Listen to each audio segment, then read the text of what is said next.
For the first time in a long time, we have a clear, definitive outcome that shows when logical people bind together, not like a chest binder. We're not talking about Target quite yet. When logical people of all shapes and sizes, not all shapes, because some shapes can't get through an airplane. But there's just so much stuff going on right now. But anyways, there's a righteous reason, not in the TradCon sense either. I swear to God, I'll finish it this time, okay? If there is a legitimate reason that people bind together in order to voice their opposition and vote with their wallets, there will be a victory on the horizon. Bud Light boycott is working. Anheuser Busch ex-executive says, "You don't say, you don't say." The boycott of Bud Light over its partnership with transgender influencer Dylan Mulvaney isn't going away because it fits the pattern of previously successful consumer boycotts. Which ones exactly? Like which ones are we talking about? Because there hasn't been anything like this. Because normally when it's a leftist boycott, they have institutional power, or at least institutional influence. I can go that far without, strapping on the Alex Jones tinfoil hat and say, "Oh, it's all connected in the deep state," and whatever the hell else. No, whenever they want something gone and the powers that be just go, "Okay, fine, just continue to buy our product," listening to the audience that never buys anything to begin with. They just get rid of the product like that. But with this boycott, what makes it different is, well, Bud Light didn't get taken off the shelves. Everybody just looked at it and go, "Ugh," and then just walked the other way, and they're just, well, now trying to pay you to drink it. But nobody's even doing that at this point in time. They would rather go thirsty than get paid to drink your product, which, wow, you really screwed up. Anson Fredericks, okay, who spent more than a decade with Anheuser Busch, said Bud Light's appeal had been that it was inoffensive, but that appeal is now gone. Yeah, it was just beer, because not everything is political. Not everything has to be political either. He suggested that a way to move past the controversy was for the beverage company to publicly commit to staying out of political issues. Yeah, this would be the one incident where it's interesting. You got to set your mission statement concrete. You've got to be honest about the situation. You can't lie and complain and obfuscate the situation. You have to come forward and say, "Yeah, we kind of fucked up when it came to this." Okay, there's no two ways about it. We betrayed our audience, and now we're going to be moving forward. You can make that statement, but then you also have to follow up on that statement, and then, yeah, people will continue to come back round. It's going to be a long, slow process. But if you're committed to staying out of the fight, that's the only way that you're going to win. Shout out War Games. The only winning move is not to play, because your non-apologies, your backhanded complaints at your former audience, that clearly isn't working. So you know what you're going to have to do at this point in time? Well, you know it just as well as everybody else. But are they going to do it? Time will tell. Anheuser Busch has been accused of alienating its traditional customer base after sending a commemorative can to Mulvaney to mark her first year of transitioning to a girl, which that was well pointed out. I think that was from yesterday, or if you're watching this on YouTube, earlier today, because YouTube has been spurging out lately. But Ted Cruz wants to launch an investigation because there's a lot of hallmarks that, why is Bud Light advertising with somebody who is big on social media, mostly due to a very, very, very young audience, which is an entire bag of worms in and of itself. The fact that a failed actor can just go ahead and start to creep out kids with a whole bunch of scuzzy topics, but another topic, another time. But pointing out that Mulvaney was going through 365 days of girlhood as opposed to womanhood, there's something behind that. It's not that girlhood is a less cumbersome phrase to use than womanhood. Frankly, womanhood is a much more common parlance as opposed to girlhood, because I think the only time that I'd hear that is probably when two kidnappers are wondering what they're going to throw over a kid's head once they get to the target. Like, outside of that, you don't really hear that type of stuff. But back to this. It is neither the first nor the latest brand to be the target of condemnation from conservatives. It's just the first one that worked, and the first one that actually had steam behind it. And I don't even accept that framing to begin with, because this is more than conservatives, you idiot. Over marketing that advocates for the gays. However, the outrage surrounding it's outlasted other recent controversies and continues to bubble away 6 weeks after it first emerged. Yep, a month and a half. And you think it's going to stop heading into June? I don't think so. In an op-ed for Fox News on Tuesday, Fredericks wrote that a conventional wisdom holds that controversies blow over.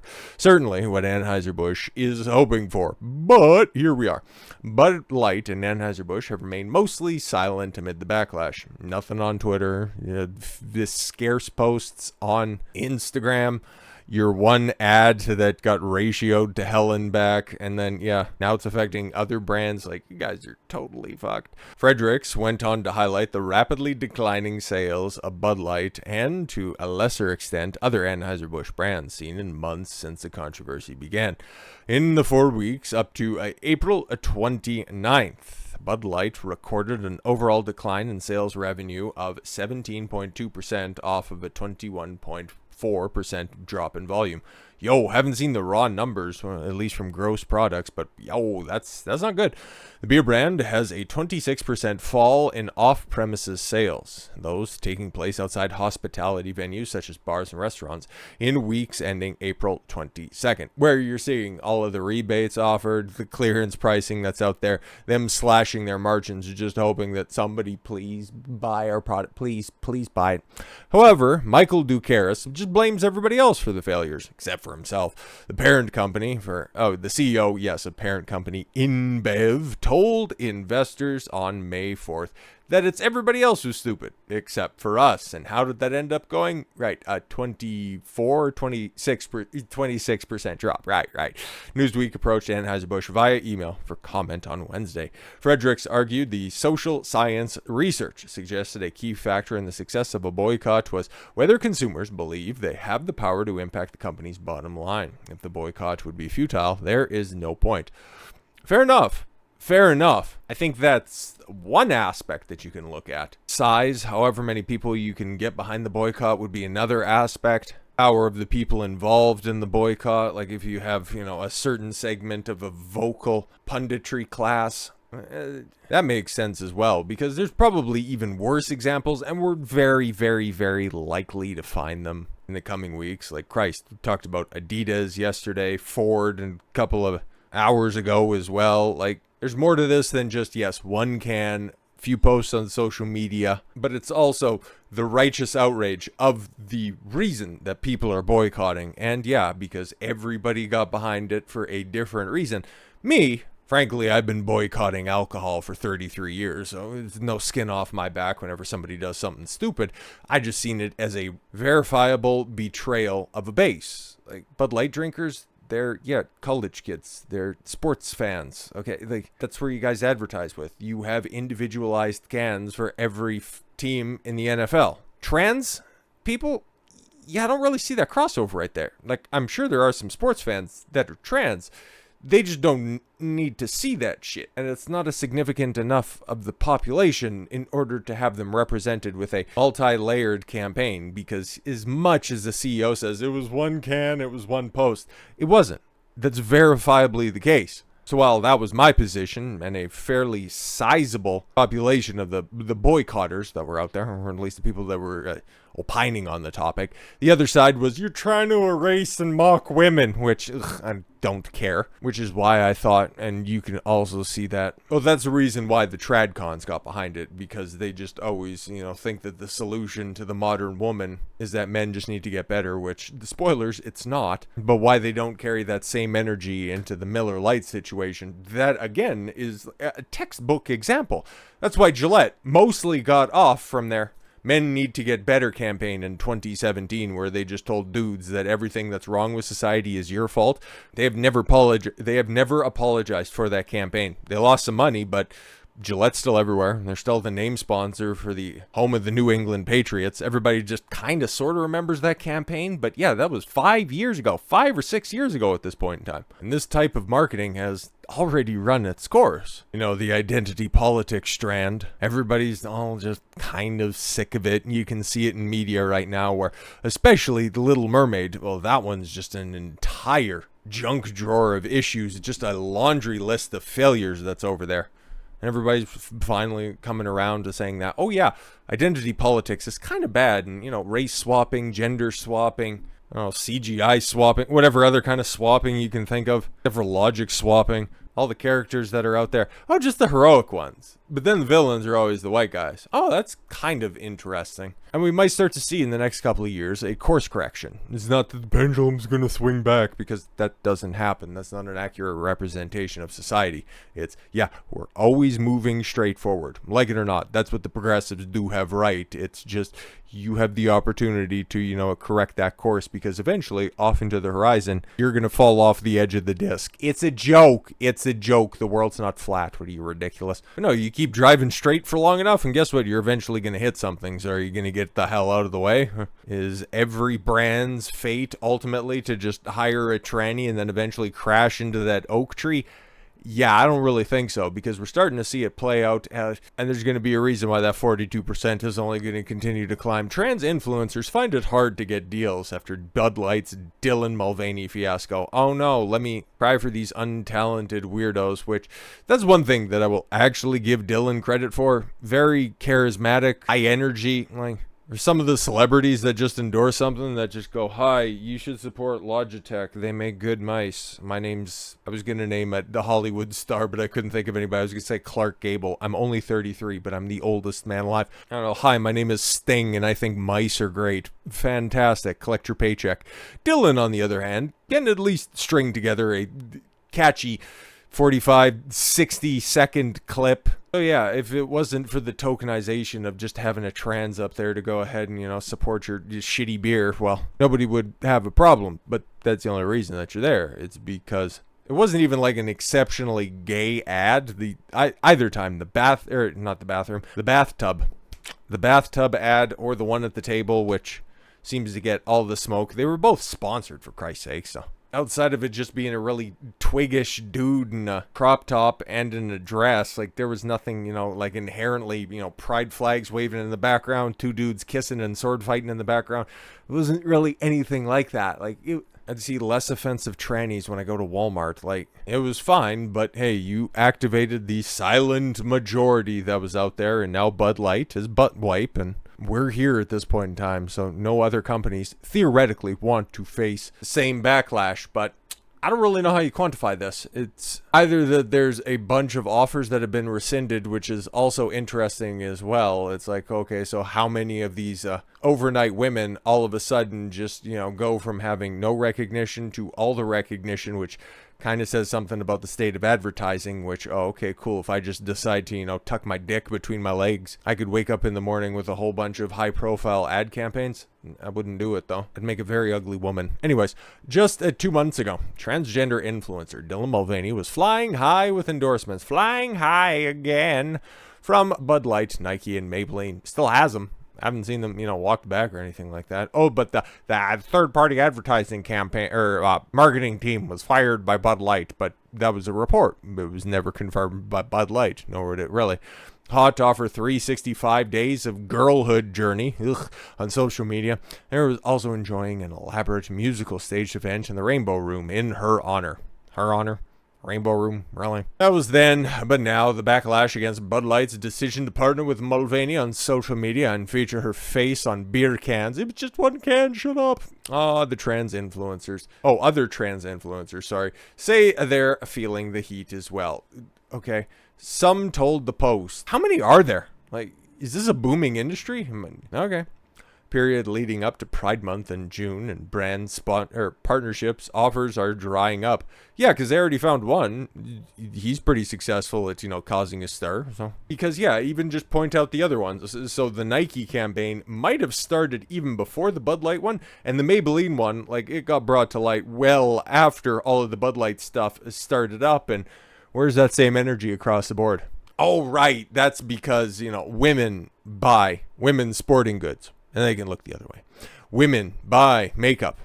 So do drag queens, which women love to watch on television. Oh, did you see that episode of the RuPaul show? Oh my God, those girls were so sassy. Candy and Car and I don't fucking know their names. Drag queens are fucking weird. It's like some people have an aversion to clowns, and now I totally get it. Rose Montoya. Why did they... Oh, they always just sound like B club strippers. Like, what are we doing?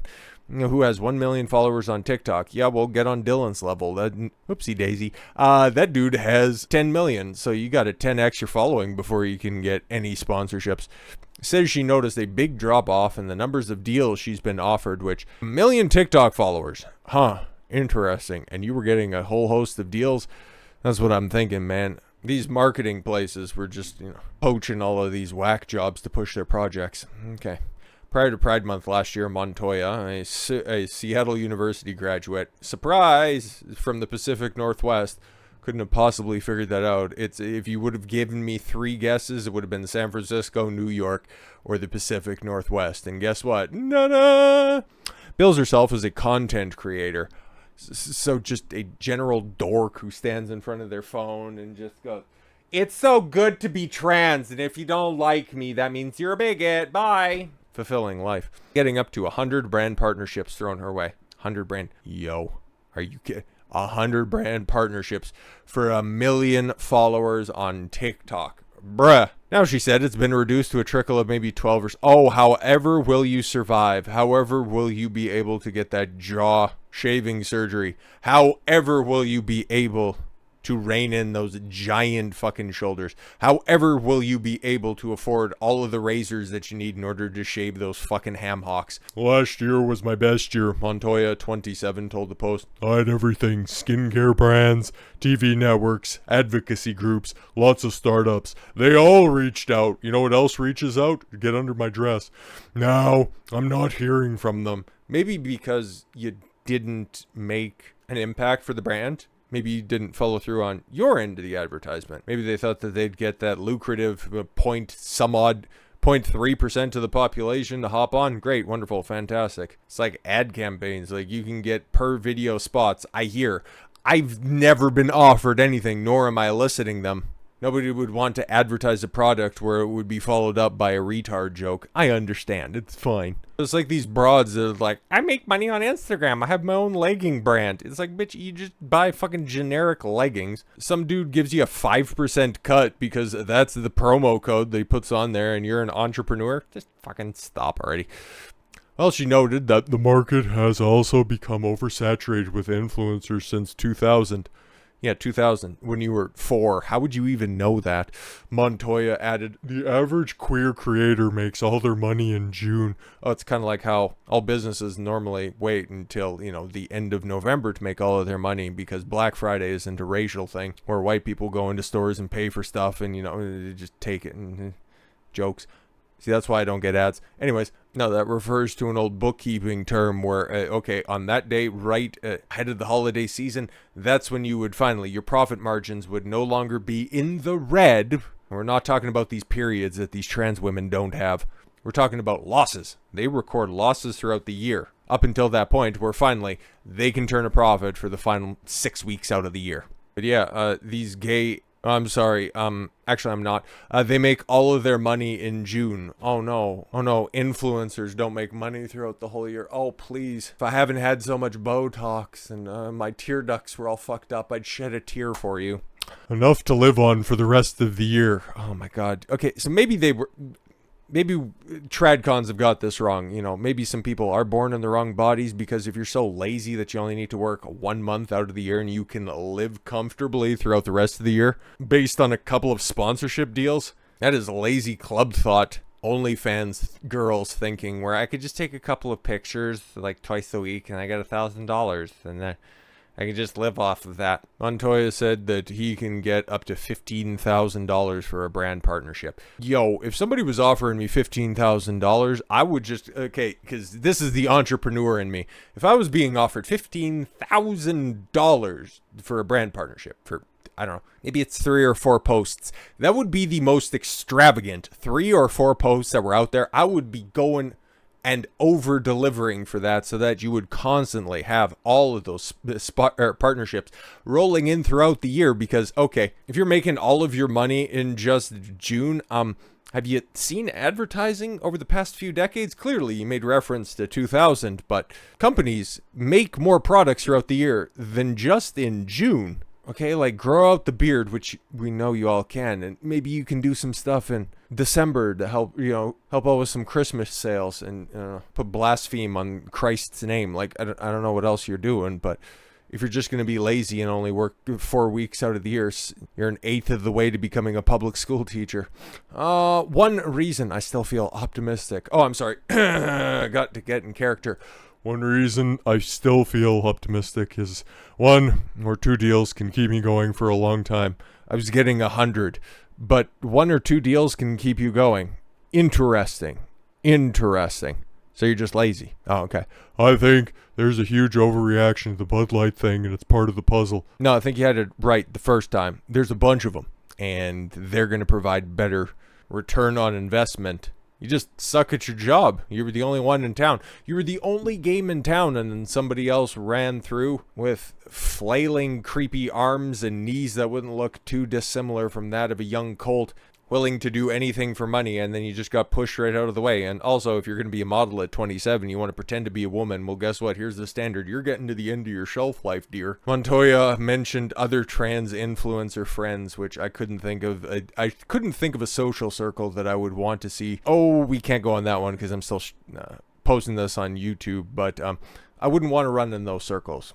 Let's just say, post Mulvaney, but only one influencer, Ellen Duran, wanted to comment publicly. Oh, it's hurting for deals. Yes, post Mulvaney, because Mulvaney is successful. The rest of you, I have no fucking idea who you are. Duran, an LA-based non-binary actor, singer, and content creator. All of these people are just fucking worthless leeches on society. Let's keep it a buck. What the fuck do they offer? I'm an actor. I'm a singer. I'm a content creator. I'm a model. I hustle. I'm an entrepreneur. It's like every fucking vapid fucking response you're likely to hear from some dumb bitch on the fucking Fresh and Fit panel, where it's like, okay, what do you do for a living? Oh, I go to school, and then like I'm a content creator. Okay, just means OnlyFans every fucking time.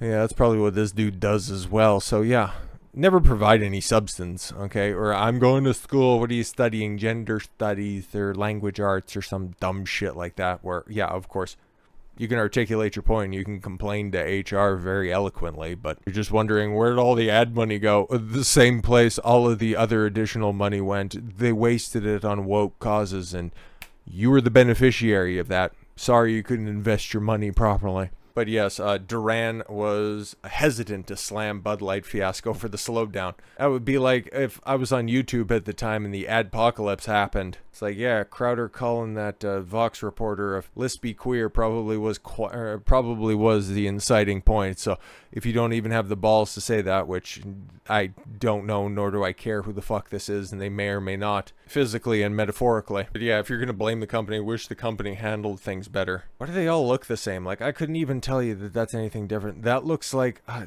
don't know, a substitute teacher or some shit like this. But yeah, partnering with CVS. Fuck is that? Oh, that's Rose Montoya. Fantastic. But Bud Light looks to be handling things just a little bit differently, because they're actually not done with this, and knew exactly what they were going to be doing heading into June. Okay, they were going to be doubling down, because Bud Light finally got new consumer base that they have been marketing towards.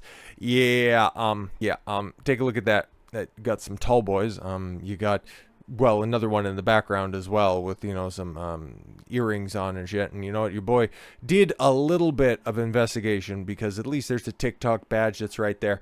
I was just wondering. So I pulled up I'm Linux and tried to do some, background stuff on this, and mostly to my detriment. I do this for the people, running the link tree and stuff. It's like, this isn't a parody page at all. There's a whole bunch of engagement that's on here. There's a whole bunch of views on stuff, likes and followers. This is legit. This is a legit tranny. Okay, so taking a look at the original Bud Light post, and I don't need to, publish sound on this or anything, but you can actually see it right over there in the corner. No Friday night pregame is complete without Bud Light. Transgender, Bud Light, and then, oh, what's that one right there? Oh, Bud Light partner.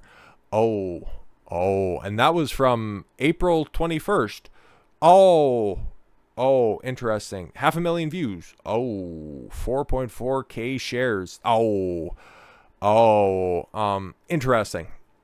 Interesting. I don't know for sure, Could just be a hashtag that's out there, but Bud Light's tricks, yeah, they haven't learned a goddamn thing from this at all whatsoever. So yeah, I'm Linux right there. It's all verifiable. I'll drop the links in the chat, or not the chat, sorry. Thinking about the stream that we're going to be doing Saturday. We should stop by for those. They're fun as fuck. But it'll be in the description as always. And Bud Light, just never stop being you, because this is just the consistent wellspring of hilarity. With all that said, thank you all very much for the gift of your time. I've been Don Consuelo. I want you to follow your gut and get after it. Take care, everyone.